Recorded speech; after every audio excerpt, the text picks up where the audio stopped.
গেল গেল রে গেল। বাবা, মুখটা একদম পুড়ে গেল। কিন্তু সত্যি বেজায় টেস্ট ছিল। আর কি ছিল, কেমন টেস্ট ছিল, চলো প্রথম থেকে শুরু করি। তো আসলে ব্যাপারটা হচ্ছে, বাবা এই মরশুমের প্রথম তাল কাল এনেছিল এবং তালটা এতই সুন্দর সুগন্ধ দিচ্ছিল সারা ঘরে, তা কি বলবো। এইভাবে মা প্রথমে তালের খোসাটা ছাড়িয়ে নিল, তারপরে তালটাকে একটু ওই জল দিয়ে মাখতে হয়, তো তালটা জল দিয়ে মাখার সময় মা আমার গালে একটুখানি তালের এটা দিল।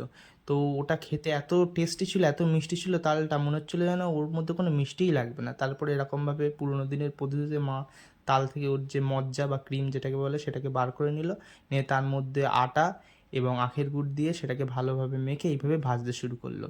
তো গরম গরম ভাজা হচ্ছিলো আর আমি ক্যামেরা করছিলাম, তো ভাজার মধ্যে তার মধ্যে আমার একটু লোভ লাগলো, তো গরম যখন প্রথমবার ভাজা নামিয়েছে তখনই আমি গরম গরম খেতে গিয়ে একটু গালে ছ্যাঁকা খেলাম। কিন্তু অন্য জায়গায় ছ্যাঁকা খাওয়ার থেকে এখানে ছ্যাঁকা খাওয়া অনেক ভালো, ছ্যাঁকাটা খুব সুস্বাদু হয়।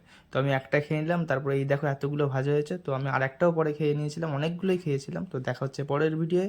আজকের জন্য টাটা।